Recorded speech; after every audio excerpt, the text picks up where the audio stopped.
Deuteronomio 16:16.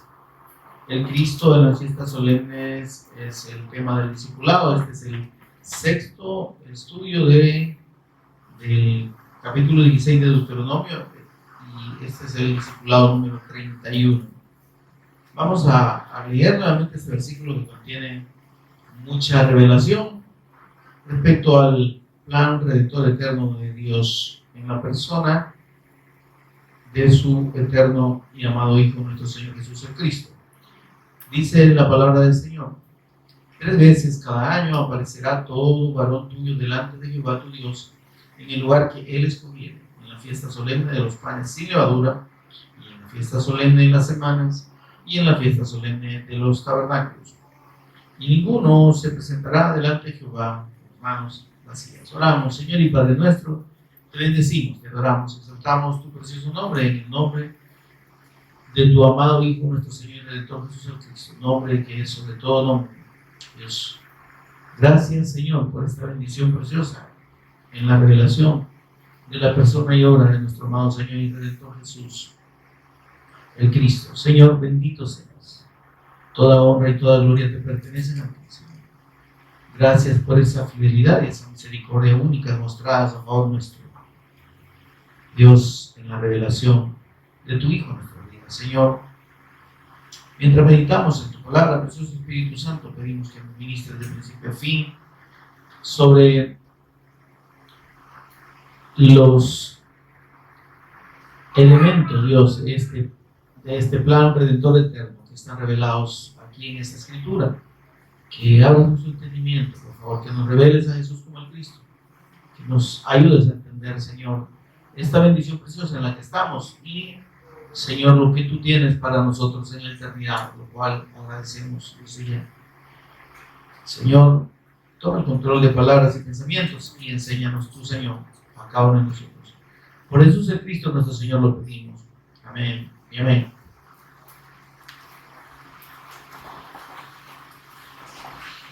Bien, mis amados, cuando hablamos de estas 3 ocasiones en las que el Señor dijo a Moisés que le indicara a los israelitas los tiempos en que debían presentarse delante de él, hermanos, encontramos que son referidos 3 momentos y que son identificados con la fiesta principal o la celebración principal que se daba en cada uno de sus tiempos en el año. Y aquí el primer momento se identifica como la fiesta solemne de los panes sin levadura. Amén. Esto ya explicamos que se refiere a las primeras 3 celebraciones solemnes que parten con la fiesta de la Pascua. Amén. Estas fiestas, hermanos, o este primer tiempo se da dentro de nuestro calendario en fechas que van entre mediados de marzo y mediados de abril, y que corresponde al primer mes del calendario judío al que Dios estableció que sería el primer mes. Amén. Y ahí en esas primeras 3 celebraciones, que son la Pascua, los panes sin levadura y las primicias, tenemos la consumación de la obra de Cristo. Amén. En la Pascua vemos el sacrificio del Cristo, su muerte, todo lo que Él padeció, ¿verdad? Como ese cordero que es inmolado, que es degollado, y cuya sangre es guardada o es recogida, no es botada, es usada para colocar en los dinteles de las puertas y en los postes de las casas de los israelitas allá en Egipto, de modo que se está representando ahí la sangre del Cristo, el sacrificio del Cristo. Amén. Que es lo que libra de la muerte que está sobre todo hombre. Amén. Y que solo puede ser pasada por alto ¿Eh? Ese Pesaj es la palabra en hebreo, Pesaj, que se traduce como Pascua, es que Dios pasaba por alto de ese lugar, de esa casa donde veía la sangre del cordero. ¿Cómo debía ser? ¿Qué pasaba con ese animal que era inmolado, era degollado y cuya sangre era puesta ahí como señal en las puertas y en los postes de las casas? Pues este animal era asado al fuego. ¿Ven, hermano? Y eso nos habla, ya lo explicamos, nosotros estamos haciendo una pequeña reseña, eso nos habla de los sufrimientos de Cristo. ¿Ven? De los sufrimientos, de que Él fue sometido al fuego del juicio de Dios sobre el pecado. Isaías 53:6 dice que Jehová cargó en Él el pecado de todos nosotros. Entonces, en ese proceso en el que Dios toma el pecado de mire esto, no de todo el mundo, no hay que confundir, ¿verdad? Y eso ya también lo hemos aclarado, sino los pecados de todos aquellos que habían de creer en Él. Viene y los carga, por eso dice cargó en Él, los carga sobre el cuerpo de su eterno Hijo, que tomó forma de hombre y nació sin pecado, el único nacido sin pecado, y por eso es que es equivalente a este cordero sin mancha, sin tacha, que debía ser sacrificado. Dice, tómate un cordero de un año, una edad específica, macho, hombre, ¿verdad? Sin tacha, sin defecto. Eso es sin pecado, el único nacido sin pecado, ¿sí? Después de Adán es nuestro Señor Jesús. Él es el postrer Adán. Y entonces, en su muerte, mis amados, encontramos el hecho de que debía pasar por el juicio de Dios sobre el pecado. Esa transgresión que cada uno de los descendientes de Adán y Eva heredamos, esa condición de muerte, esa condición de pecaminosidad, de inclinación a lo malo, eso no puede quitarse, nadie se lo puede quitar. Amén. La condición de pecado en el hombre, es decir, de excluido de la gloria de Dios, de estar gobernado por el mal, de ser malo, ¿sí? Cosa que el Señor Jesús confirmó y que la Escritura dice, no hay justo ni aun uno, no hay quien haga lo bueno, no hay ni siquiera uno. Y el Señor Jesús dijo, ustedes son malos. Y el corazón del hombre, dice, se inclina al mal desde su niñez, ¿verdad? Entonces, y esa condición de maldad está en la naturaleza misma del hombre. Este cuerpo en el que nosotros nacemos, es conocido, es descrito en la palabra de Dios como carne de pecado. ¿Sí? Porque nuestra naturaleza, hermanos, está habituada y está inclinada al mal. Ningún ser humano, por su propia inclinación, va a buscar hacer lo bueno, difícilmente. Indiscutiblemente nadie procura, en principio, pudiendo hacer lo malo o teniendo la opción de hacer lo malo o hacer lo bueno, va a escoger el bien rarísimamente. Ahora, esa inclinación eventual hacia lo bueno nos habla también de que hay en el hombre como dice, hay eternidad en el corazón del hombre. El hombre y toda persona nace sabiendo lo que es bueno y lo que es malo, por naturaleza. El problema es que no puede hacer lo bueno. Así es. ¿Sí? Y el problema es que nosotros pensamos, o el hombre ha llegado a pensar que porque que sometiendo a las personas a un rigor religioso, ¿verdad? A una exigencia, a pautas, a normas de conducta, a ritos, ¿verdad? Usted tiene que hacer esto para purificarse. Eso es lo que hacían los judíos. Ellos tomaron todas estas instrucciones de Dios como como rituales meramente físicos, ¿verdad?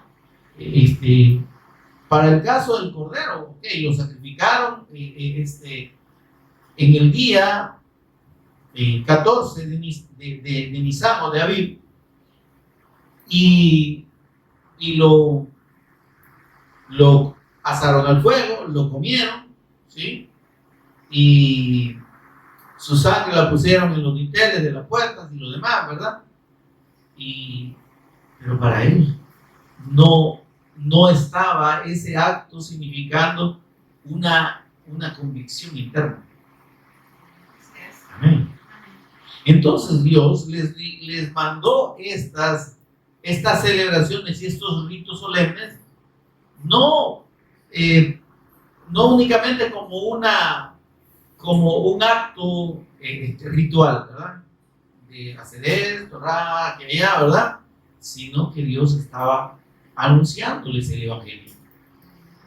Porque en ese sacrificio del cordero estaba anunciando al Cordero de Dios, al Cristo. ¿Sí?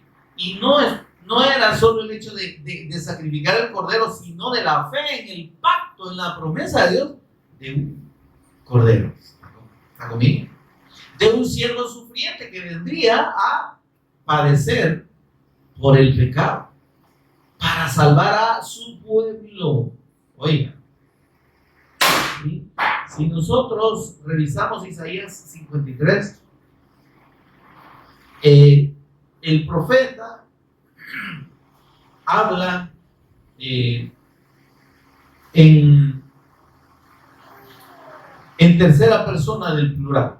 Dice, mas el herido fue por nuestras rebeliones, nuestras. Entonces está hablando de nosotros. Miren, por nuestra rebelión, molido por nuestros pecados. El castigo de nuestra paz fue sobre él, y por su llaga fuimos nosotros curados. Entonces está hablando de gente específica, no está hablando de todo el mundo. ¿Sí? Todos nosotros nos descarriamos como ovejas, cada cual se apartó por su camino, mas Jehová cargó en él el pecado de todos nosotros. Está hablando de su pueblo, de sus redimidos.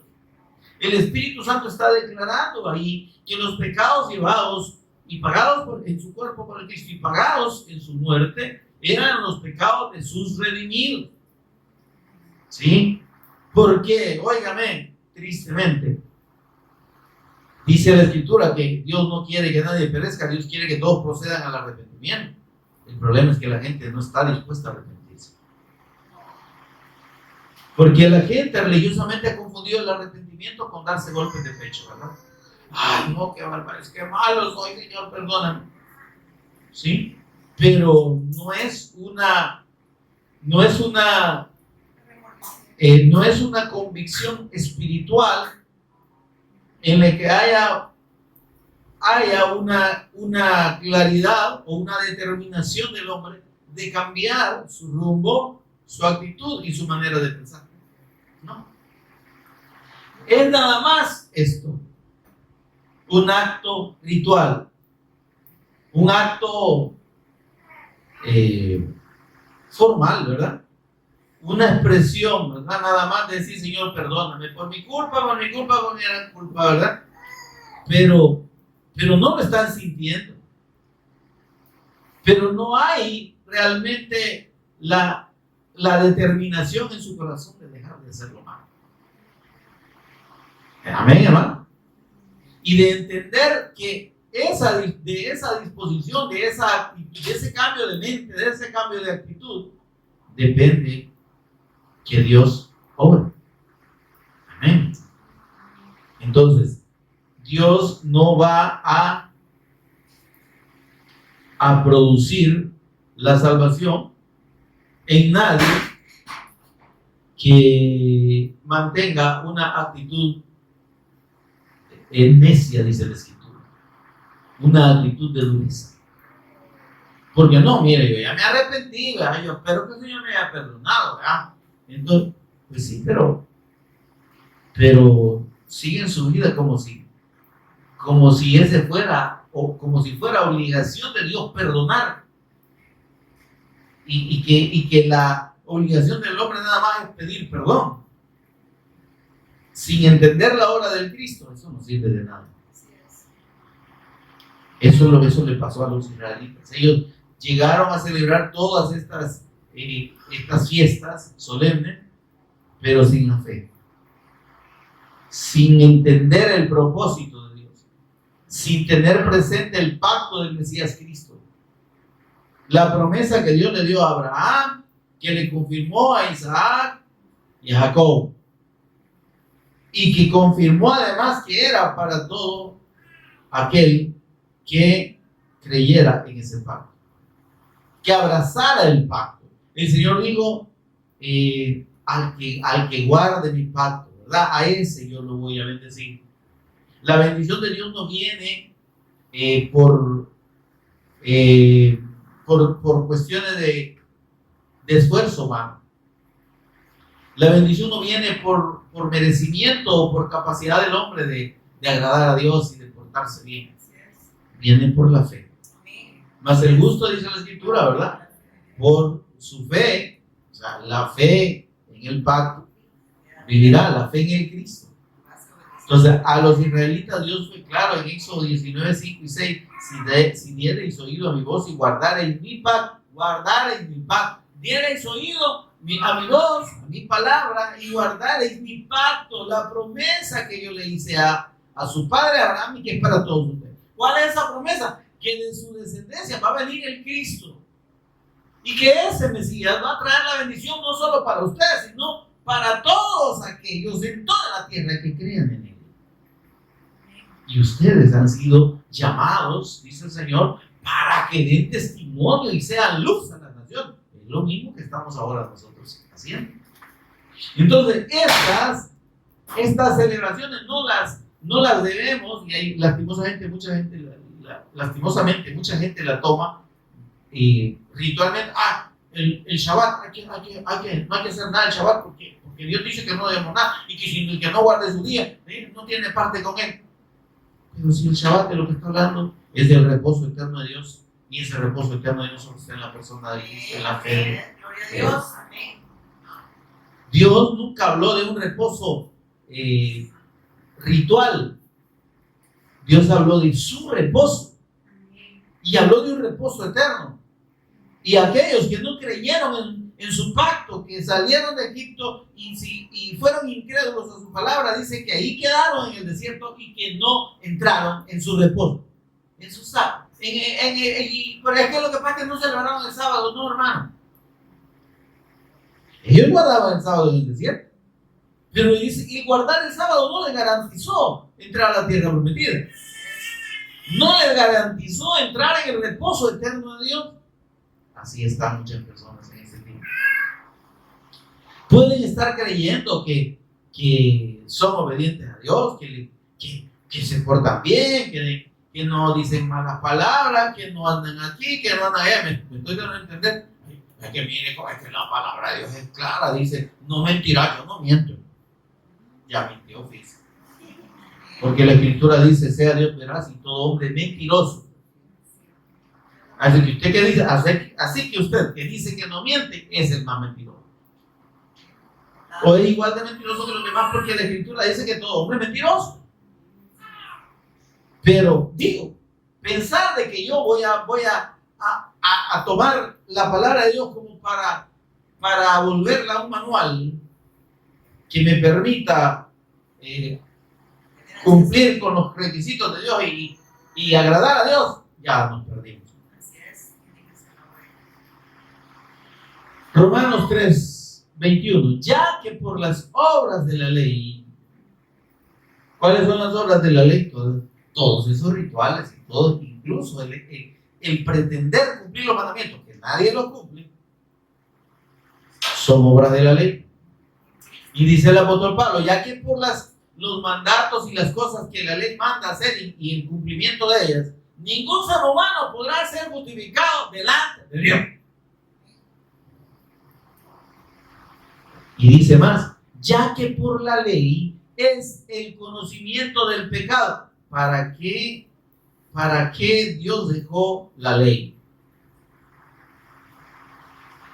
los mandamientos, para que nos diéramos cuenta y nos demos cuenta aún nosotros de la necesidad ineludible, ¿sí? La necesidad eterna, impostergable de un redentor, de la obra del Cristo. Porque si usted ve todo lo que se anuncia en los primeros 5 libros de la ley, es el sacrificio de Cristo. ¿Sí? Entonces, la ley dice, la ley nos da el conocimiento del pecado. ¿Por qué? Porque me doy cuenta de que yo, por más que haga y cumpla los ritos, siempre necesito purificarme. Se necesitaban ritos de purificación. Y todos los años había que ir a ofrecer los mismos sacrificios. Bueno, y que no era bien, no, con esto ya estoy purificado. Sí, pero es que esto no es permanente. Esto es una sombra del Cristo. Es una sombra de lo eterno. Cuando venga el Cristo, entonces ahí todo esto, lo que es sombra, se termina. Por eso es que todos estos mandatos de la ley, la mayoría de ritos ya no se deben observar. Amén, hermano. Ni la circuncisión, ni el guardar el sábado, ni las cuestiones que hablan de comer o no comer determinadas carnes, todo eso, ni las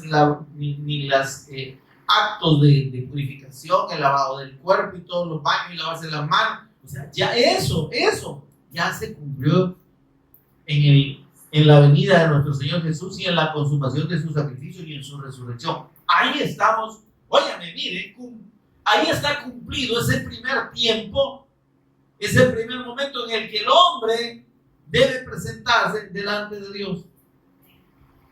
Entonces es clarísimo, ¿verdad? El versículo 16 dice, en 3 veces en el año el hombre, todo varón deberá presentarse delante de Dios. Solo hay tres momentos en los que el hombre puede acceder a Dios, amén, a su presencia y estar en comunión con Dios mediante ese acercamiento. El primero y el fundamental es la fe en el Cristo. Amén, amado. La fe en la persona y obra del Cristo es lo único que puede acercar al hombre, lo único que acerca al hombre delante de Dios. Está conmigo, hermano, no se me distraiga. Dijimos y lo repetimos, lo hemos dicho y lo repetimos. Si alguien quiere acercarse a Dios fuera de la fe de Cristo, ya fracasó. Ya se perdió, ya se extravió. Amén, hermano. Porque dijo el Señor Jesús, Juan 14:6, nadie viene al Padre donde yo estoy con Él. Amén. Si no es a través de mí, a través de la fe en mí. Amén, hermano.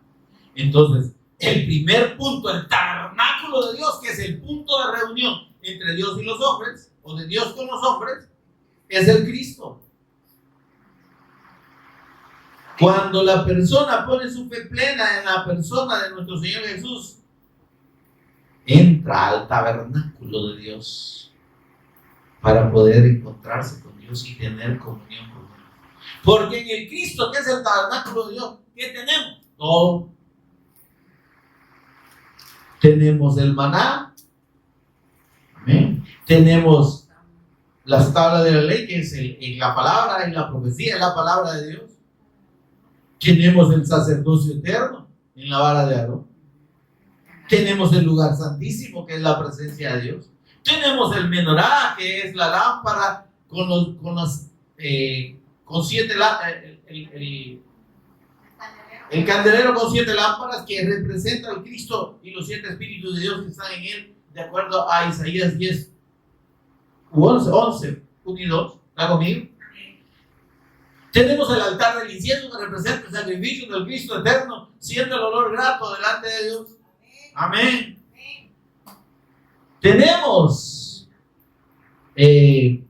la mesa de los panes de la proposición, donde estamos usted y yo permanentemente en la presencia de Dios, santificados, justificados por la obra redentora del Cristo. Amén. Tenemos ahí este primer momento. Entonces, cuando hablamos de la comunión con Dios del primer tiempo, el primer tiempo es llegar por medio de la fe en el Cristo a formar parte del cuerpo del Cristo, a estar con Dios no por nuestros merecimientos, sino por los méritos únicos, preciosos, incomparables de nuestro Señor Jesús.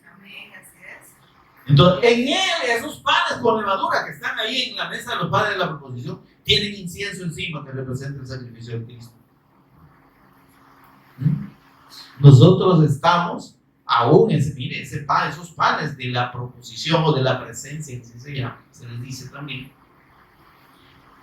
son panes con levadura, ¿sabe usted? Y la levadura es sinónimo o símbolo de pecado. Entonces se da cuenta que no es que somos pancitos sin levadura ahí delante, no, porque lo que nos quita el pecado, ¿sí?, es el Cristo y su dignidad. Amén. El Cristo y su sacrificio. Amén. Hermano, eso es todo. Ahora, allí entonces estamos en este primer momento que dice en la fiesta solemne de los panes sin levadura. Y estos panes sin levadura tienen el significado precioso de la santificación eterna que la fe del Cristo provee para nosotros. Mientras yo permanezca en la fe del Cristo, por eso hablamos de aferrarnos al pacto. Ese pacto es el pacto de la fe en el Cristo. Mientras yo estoy en esa fe, yo estoy en la presencia del Señor. ¿Sí? Yo estoy santificado eternamente en el cuerpo y la sangre del Cristo.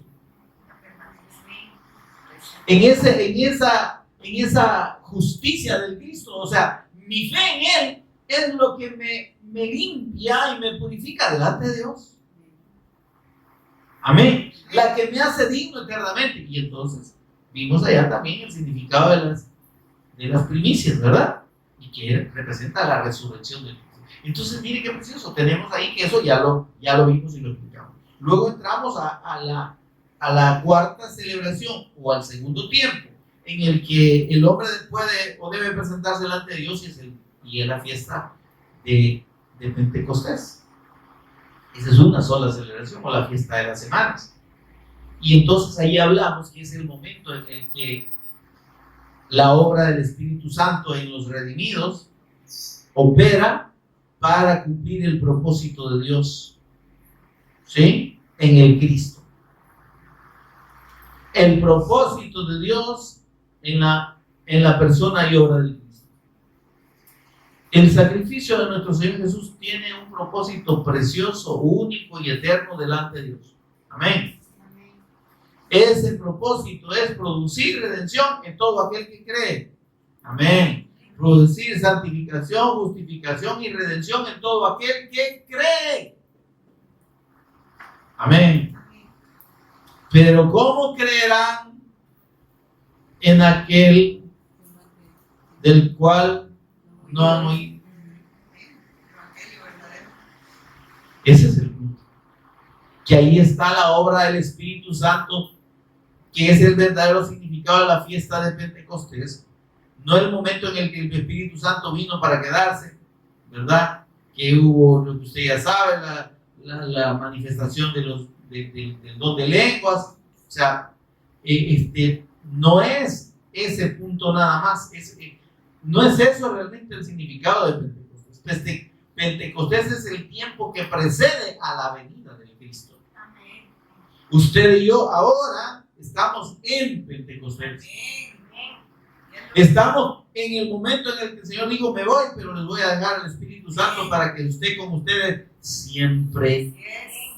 Él estará en vosotros y estará con vosotros. Él os recordará todas las cosas que yo os he hablado. Él los enseñará, Él los guiará. Entonces la verdadera iglesia, los verdaderos redimidos, creyentes en la persona del Cristo, aquellos que estamos y hemos abrazado el pacto de la fe en el Mesías Cristo, el pacto del Evangelio eterno de Dios, y que estamos aferrados a esa fe, tenemos al Espíritu Santo permanentemente habitando dentro de nosotros, y también tenemos al Espíritu Santo con nosotros, guiándonos, acompañándonos en el cumplimiento del propósito eterno de Dios en el Cristo, que es el testimonio al mundo. Amén. Entonces, el propósito del Espíritu Santo es que el testimonio del Cristo llegue a todo el mundo, a todas las naciones. Y tenemos de confirmación las palabras de nuestro Señor Jesús en Mateo 24:14. Y será predicado, oigan en detalle, predicado este evangelio del reino a todas las naciones, o en todo el mundo, para testimonio a todas las naciones. Es que todo el mundo deberá oír el testimonio del Cristo. Amén. La predicación del evangelio. Ahora, ¿cómo creerán en aquel del cual no han oído? ¿Cómo las personas llegan a oír y a conocer acerca del Cristo y de su sacrificio? Mediante la predicación, hermano. Pero lastimosamente, Satanás ha pervertido el evangelio. Se ha infiltrado en las denominaciones cristianas, evangélicas y cristianas en general, apartándolos de ese verdadero propósito y sentido del evangelio. El evangelio no tiene nada que ver, como ya lo hemos dicho, con ninguna condición o efecto temporal, físico, material, humano. No. El evangelio de Dios es eterno. Amén. El evangelio de Dios es un mensaje de fe, es una palabra de fe, es un testimonio de fe. Y es el testimonio de la persona del Cristo y la fe en la persona y obra del Cristo. Por tanto, fuera de ese concepto y esa verdad eterna de Dios en la persona de su Hijo y del testimonio de esa verdad, no hay evangelio, hermano. Hay religión. Hay muerte. Sí. Hay emoción en las personas. Sí. Hay mucha devoción. Hay mucha gente devota, ¿verdad? Y otras que usan zapatos, pero el evangelio no es devoción. Está conmigo, hermano. El evangelio no es prosperidad. El evangelio no es emoción. Ay, es como se siente ahí en esa iglesia. No, es que no se trata de sentir, hermano. Usted puede sentir muchas cosas en una reunión sin que eso signifique que le está siendo ministrado el evangelio. Sin que eso signifique que usted ha creído en el evangelio. Sin que eso signifique que usted sea un redimido, un hijo de Dios y que sea parte de la iglesia de Cristo. No. Por más que se emocione, por más que llore, por más que se quebrante, y usted puede hacer el show que quiera. Puede retorcerse en el suelo, puede hasta hablar en lengua si quiere. Pero eso no es evidencia de la fe del evangelio. Así es, amén. Amén, mis hermanos. Entonces dice, será predicado este evangelio del rey. Predicado. Distingamos ahí. ¿A qué hora dijo creído? Este es el punto. Será predicado este evangelio del reino en todo el mundo. Ah, sí. Es que eso falta. Pero, ¿cuál evangelio, pues? No, mire cuánta televisión cristiana hay, cuánta emisora cristiana. Y vaya a oír lo que dicen esas televisiones y esa emisora cristiana. Endulzándole el oído a la gente, poniéndole de música, entre comillas, o como alabanza, música mundana, reggaetón, rock, pop, ¿verdad? Palomitas de maíz, no sé qué más, popcorn, está conmigo, hermano. Oraciones que solo buscan sacarle favores a Dios. Manden sus peticiones y hacen oraciones en la mañana, al mediodía y en la noche. Oramos por la hermana Josefina, que digo que está en Estados Unidos, no lo deporten ni el día de ayer. O sea, y oramos por tal cosa y que la hermanita fulanita esté en el hospital tal, ¿verdad? Que todo le salga bien y si el Señor se la quiere llevar. Y si en realidad es una hija de Dios, ¿por qué vamos a orar porque se sane si no sabemos si la voluntad del Señor es que se muera? ¿Está conmigo, hermano? Amén. Y eso nos aplica a nosotros, hermano. ¿Sí? Eso nos aplica perfectamente a nosotros.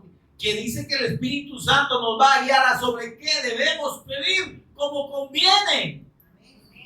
Porque el propósito de Dios en el creyente, en el que recibes la fe de su Hijo y la fe del Evangelio, la fe de su pacto, no es que esté, mire, por favor, óigame bien, no es que esté sanito, chapudito, bien nutridito, sin ningún problema, sentimental, familiar, económico, material, ¿sí? Sin que tenga ningún mal. Ese no es el propósito de Dios. El Señor Jesús, cuando habló de sus discípulos, dijo: en el mundo tendréis aflicción. Y la gente no quiere pasar aflicción, pero dicen que creen en Jesús. Y entonces, ¿en cuál Jesús han creído? No han creído en Jesús, en Cristo. Habrán creído en el Jesús religioso, en el Jesucristo que les han predicado toda la vida, y en el que piensan que solo hay que hacer una oración para recibirlo, dicen ellos, y que ya son hijos de Dios, y entonces le pueden pedir todo lo que quieran.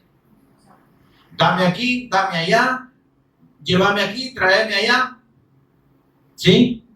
Guárdame, protégeme, me cubro con tu sangre. Ay, hermano.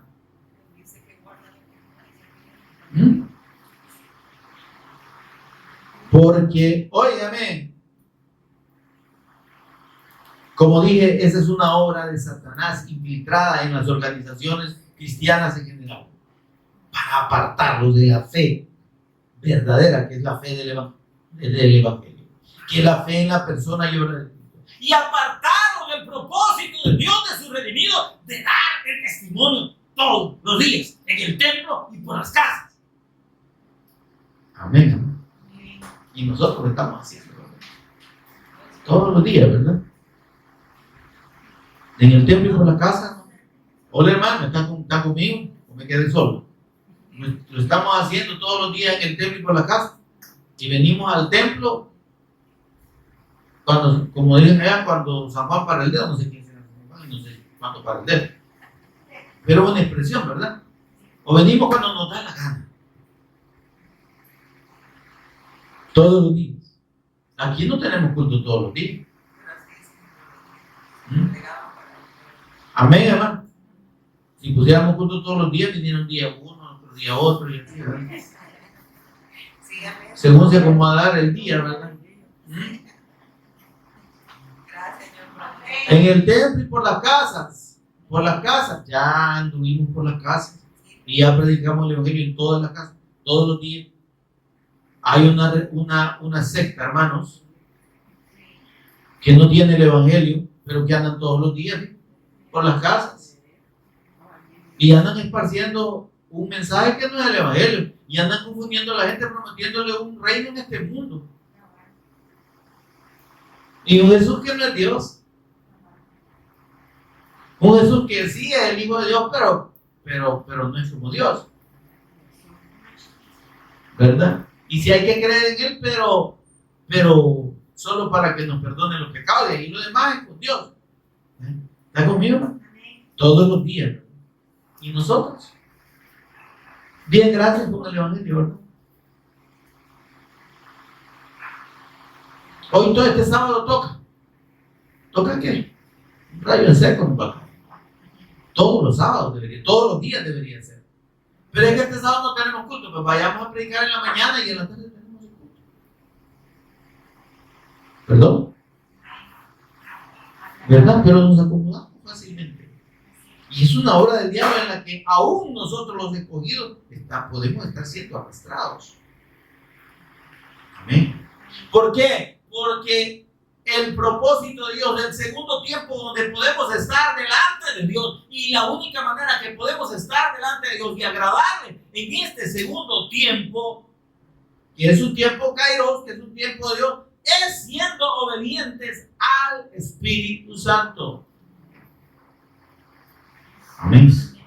Es disponiéndonos al sometimiento total a la guía del Espíritu Santo. Eso se llama llenura. Ser lleno del Espíritu Santo no es la gente que hace esos relajos. Ser lleno del Espíritu Santo es tener una vida, óigame, de convicción plena en la fe, en la persona y obra de nuestro Señor Jesús el Cristo. ¿Sí? Y tener una disposición plena a la obediencia a esa fe. Entendiendo que el Espíritu Santo está dentro. Y que yo he sido, dice que Dios ha derramado abundantemente su Espíritu Santo en nosotros por Jesús el Cristo. ¿Qué necesito entonces para experimentar la llenura? Yo no me voy a llenar más orando. O sea, no se trata de llenarse más, que el Espíritu Santo está.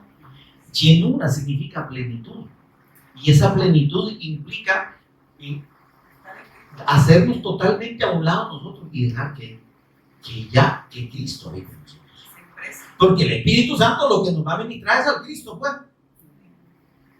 El Espíritu Santo lo que nos va a quitar es todo lo que, toda nuestra carnalidad. Amén. Nos va a hacer morir todos los días, me explico. Cada día un poquito más nos va a hacer morir a nosotros, a nuestra carne, para que habite el Cristo y para que la obra del Cristo sea manifiesta en nosotros. Para que con toda libertad, donde el Señor nos lleve, abramos nuestra boca y demos el testimonio del Cristo. Para que seamos luz en las tinieblas. Amén, hermano. Este es el segundo tiempo. El segundo tiempo de Pentecostés. Amén. Y, mis amados, que está representado en esta fiesta solemne de los panes y la agua. Ya fuimos salvos, amén, hermano, por la fe de Cristo. Somos redimidos. ¿Sí? Tenemos al Espíritu Santo habitando en nosotros. Hay un propósito de Dios en habernos redimido, y es que demos testimonio de esta fe y de la persona del Cristo. Amén. Y esto es en procura del tiempo en el que Dios ha establecido para estar definitiva y eternamente con Él. ¿Qué es lo que estamos preparando? El ingreso al tercer tiempo, pero es al tiempo de la eternidad, que inicia con la fiesta o la celebración de las trompetas. Amén. Lo que les mencioné, mis amados, que sucede en los últimos meses, entre los meses de septiembre y octubre para nuestro calendario, ¿verdad? Según el calendario judío. Amén. Y llama la atención que dice que el primer día del mes séptimo es tiempo de Dios. ¿Cuándo es el primer día del mes séptimo? Va a ser cualquiera. ¿Y qué dice Dios? Es reposo. Porque en ese momento en que entramos nosotros al reposo, propiamente al reposo eterno de Dios, ya en la presencia de Dios. Amén. Y entonces, este shofarín o esta fiesta de las trompetas, mis amados, representa la convocatoria que Dios hace a sus redimidos. Miren qué lindo. La convocatoria para estar con Él, para estar en su presencia. ¿Cómo? Eternamente. 3 tiempos, en 3 ocasiones el hombre se deberá presentar delante de Dios. Mediante la fe en el Cristo entramos a la comunión con Dios, ¿verdad? El segundo tiempo es en Pentecostés, es en la obra del Espíritu Santo, en el sometimiento, en la llenura que Dios llama que tengamos, ¿eh? Que es el sometimiento pleno a la voluntad de Dios en el Espíritu Santo. Y luego, al último tiempo, al tercer tiempo, que es el tiempo eterno, que está representado, como digo, en la venida de Cristo, lo que representa la fiesta de los shofares o la fiesta de las trompetas, que es una convocatoria al son de trompeta, donde hay les explicaba yo, hay un toque final, un gran toque que se llama Tequía Gedolá. Amén. Y del que nos habla, veamos lo que dice Isaías 27:13.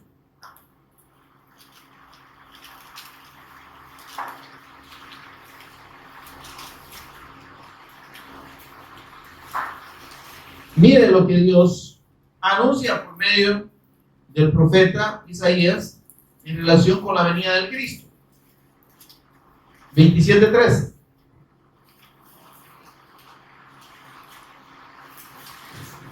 ¿Está conmigo, mi amado? Dice el versículo 13 de Isaías 27. Acontecerá también en aquel día. ¿Cuál día? El día que Dios determine. ¿Cuándo es ese día? Él lo sabe.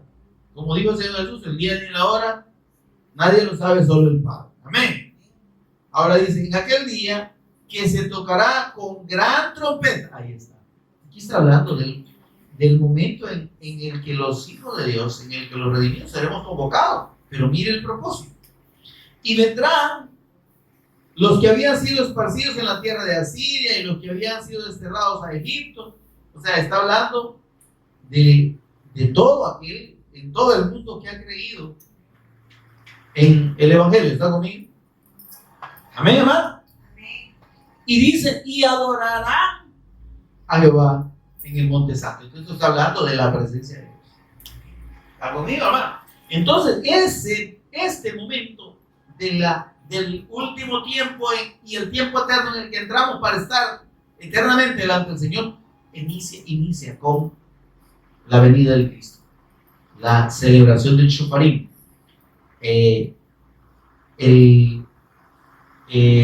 la fiesta de las trompetas. Amén. Y como donde dije, al final de esos toques de trompeta que convocaban al pueblo y que era día, digo, va a ser día de reposo. Amén. Tenía dos propósitos. Uno, venir delante de Dios y estar en su presencia y adorar. Amén. Pero para los judíos representaba un tiempo de reflexión, de que los juicios de Dios, que eran 10 días después, el día de la expiación, estaban por venir. Que había un día, que ese día marcaba la cuenta regresiva del día del juicio de Dios sobre los pecados. Por eso es que la siguiente celebración, mis amados, se llama el día de la expiación. Y era un día en el que Dios dijo, van a ayunar. Amén, hermano. Y entonces los judíos ese día era el único mandado por Dios, oigan bien, fue el único día mandado por Dios para no comer. Y dice, afligiréis vuestras almas. ¿Sí? Porque Dios le estaba diciendo a los israelitas, este día hay un juicio de Dios sobre los hombres a causa del pecado.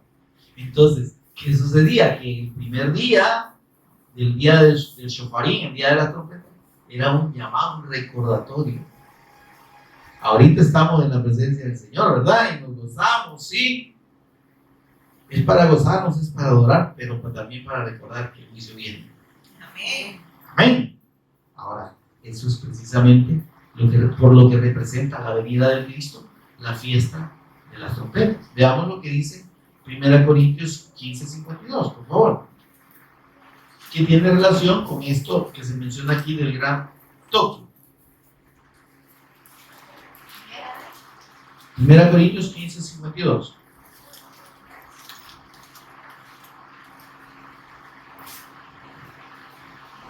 Mire lo que dice el 51. ¿Está conmigo, hermano? ¿Ya lo tienen? Dice la palabra del Señor. He aquí os digo un misterio. Cuando se habla de misterio no quiere decir que es algo que no se entiende. No. Un misterio que está siendo revelado aquí. Que hasta este momento era misterio. Por eso es como que diga, aquí les revelo un misterio. Pues. Les estoy declarando esto que antes era algo desconocido. Amén. Dice, no todos moriremos, pero todos seremos transformados. Y cuando dice no todos dormiremos, dice la traducción, pero equivale a la muerte. Amén. Y de lo que está hablando el apóstol Pablo aquí, o el Espíritu Santo por medio del apóstol Pablo, es de que en la venida del Cristo no todos van a estar muertos. ¿Está conmigo, hermano? Sino que muchos estaremos vivos. No sé si usted está anhelando que el Señor venga en nuestro día. Amén, hermano. O ya no olvido que el Señor viene. Y puede venir en cualquier momento y que para eso nos ha mandado a predicar el Evangelio. Estamos en Pentecostés, hermanos. En Pentecostés, antes del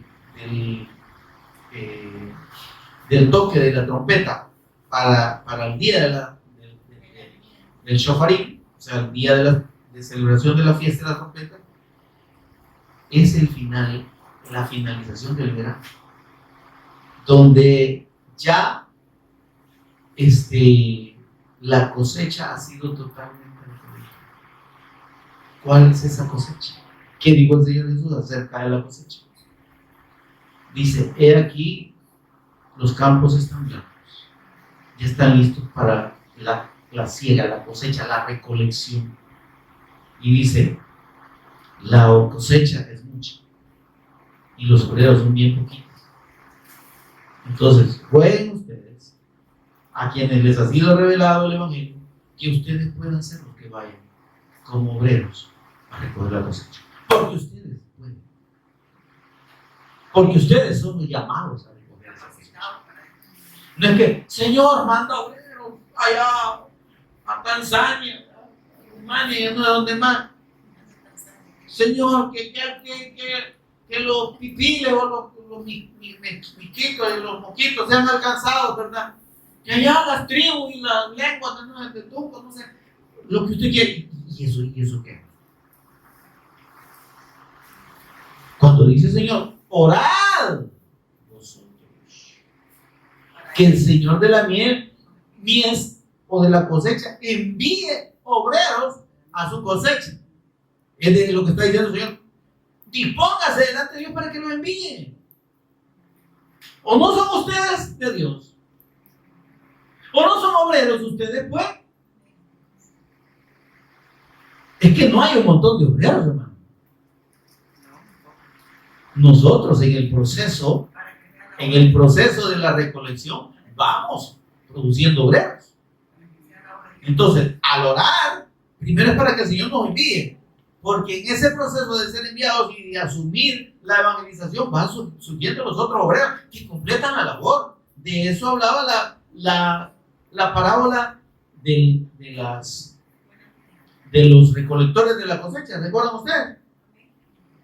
Viene donde uno en la mañana y dice, vaya, te voy a dar un denario para que me recolectes, ¿verdad?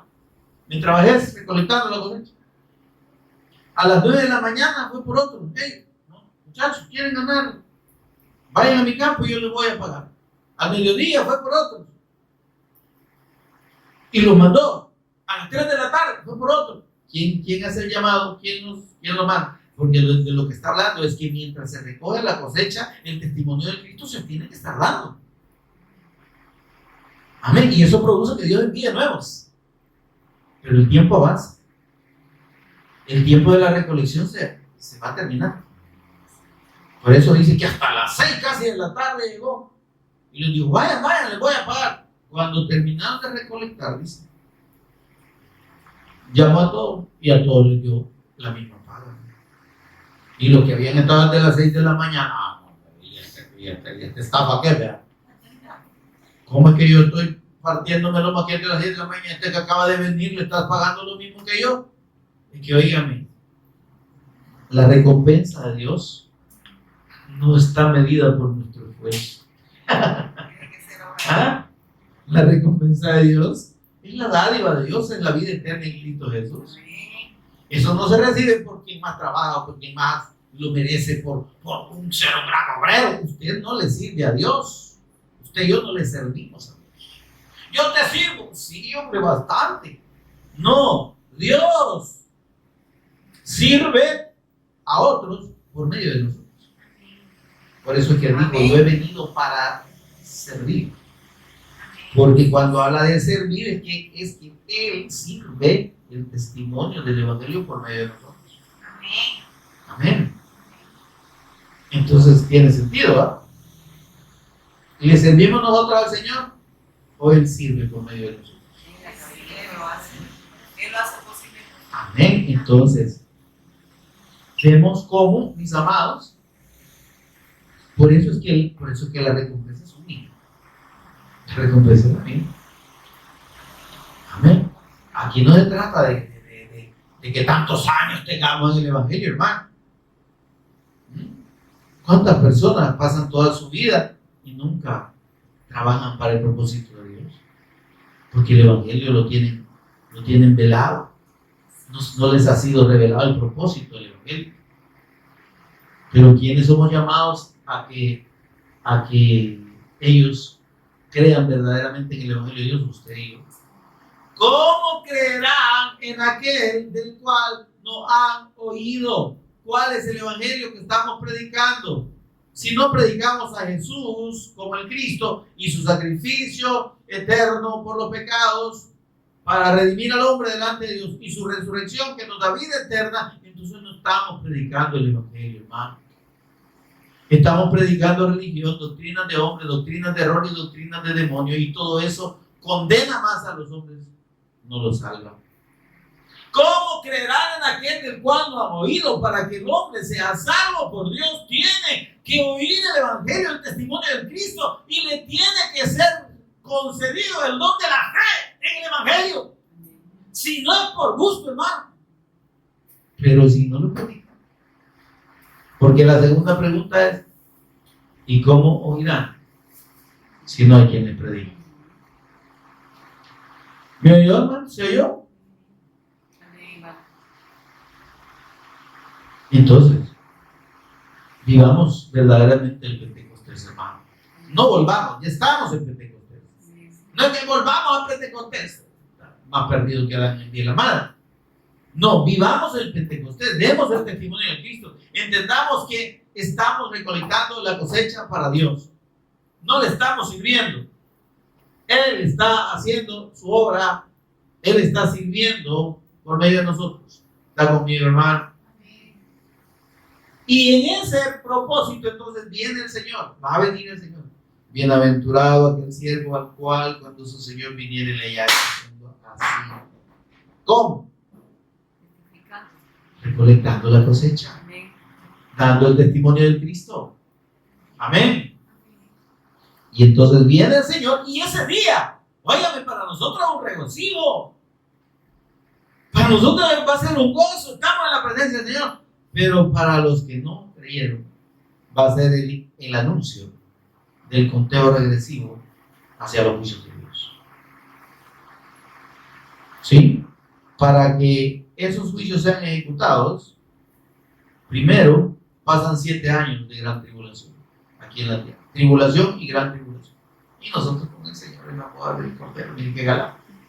Por eso es que, con todo respeto para los que piensan que usted y yo como redimidos del Señor vamos a pasar por la tribulación, déjenme decirle, no tiene ningún sentido vivir. ¿Sí? Si tú eres fiel, dice, yo te libraré de la hora de la prueba que ha de venir sobre los hombres, no sobre la iglesia. Amén. La iglesia, la tribulación que pasa precisamente son las dificultades que se nos presentan para la predicación del Evangelio. Todos los estorbos que mencionó el apóstol Pablo, dijo, estas son las tribulaciones, ¿verdad? Yo he vivido toda tribulación, ¿verdad? Entonces, la hora, dice, no os entristezcáis, dice, por la hora de prueba que os ha sobrevenido. Esa hora de prueba son las dificultades. Pero las dificultades que tienen que ver con la obra de Dios, lo que nos impide hacer la obra de Dios. Habrá una situación de prueba que tengamos cada uno de nosotros, donde el Señor nos esté probando si realmente vamos a ser fieles al testimonio de Cristo o nos vamos a dejar abrazar por el mundo. Ay, es que no tengo tiempo. ¿Por qué? Porque tengo mi ventecita, porque estoy estudiando en la universidad, porque mire que tengo un trabajo que entro a las 5 y salgo a las 5 de la mañana, ¿verdad? Y pasa todo el día ahí, no me queda tiempo, y porque tengo 5 hijos y tengo que atender los 5. Amén, hermano. Entonces, que el Señor nos ayude a entender ese propósito. ¿Sí? Y así como dice aquí, 1 Corintios 15, 51 que leíamos, con esto cerramos, he aquí os digo un misterio, dice, no todos moriremos, pero todos seremos transformados en la venida de Cristo. ¿Por qué? Lo explica en el versículo 15.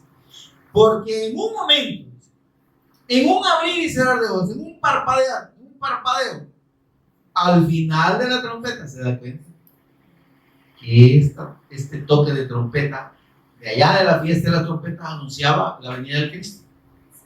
Porque se tocará la trompeta. Dios ya lo dijo allá en Isaías 27:3, para convocar a sus redimidos de todo el mundo y para que le adoren en el monte santo. Amén. Y dice, se tocará la trompeta y los muertos serán resucitados incorruptibles. El que haya muerto en Cristo es el único que va a resucitar. No son todos los muertos. ¿A quién? Amén. Como aquellos que dicen, se fue al cielo, se fue con el Señor, que de Dios goce, que en paz descanse. Solo ellos saben. Si bonito se oye, ¿verdad? Pero los únicos que van a resucitar en la venida de Cristo son los que hayan creído en Él y hayan vivido para Él. Y nosotros, dicen, los que vivimos, seremos transformados. Nosotros estamos esperando esa venida para vivir la transformación de este cuerpo corruptible en un cuerpo incorruptible. ¿Sí? De esta naturaleza perecedera a una naturaleza inmortal. Amén. Le veremos cara a cara, tal como es. Que dice allá, supremamente benditos los que han sido limpios de su corazón, han sido salvos, porque ellos verán a Dios. Amén. Amén. Amén. ¿Lo vamos a ver, amado? Yo sé que sí. Si usted no lo cree, pídele al Señor la fe para creer. Y sometámonos al Espíritu Santo. Vivamos la llenura del Espíritu Santo para poder hacer la voluntad de Dios, siendo guiados por el Espíritu Santo. Póngase en pie y oramos. Señor y Padre nuestro, que estás en los cielos, bendito tu nombre, Señor. Damos toda honra y gloria a ti, por Jesús el Cristo, nuestro Señor y Cristo. Agradecido, Señor, por esta salvación tan grande que has provisto por medio de la fe, en el nombre precioso de tu amado. Gracias, Dios. Gracias por hacernos entender el propósito tuyo, Señor, al redimirnos. Y es, Señor, que demos testimonio de tu Hijo, de la fe en la persona y obra de Cristo. Porque haciendo esto, recolectamos la cosecha que permitirá, Señor, que tú vengas por nosotros al finalizar el verano y antes del inicio del invierno, donde vienen los juicios tuyos sobre esta tierra. Señor, gracias. Precioso Espíritu Santo, gracias por abrir nuestro entendimiento. Gracias por revelarnos a Jesús como el Cristo. Y gracias por ayudarnos a entender el propósito eterno de Dios en la obra redentora de Cristo. Por Jesús nuestro Señor y Redentor, lo agradecemos, pedimos y agradecemos. Amén y amén. Dios nos bendiga a todos mis hermanos.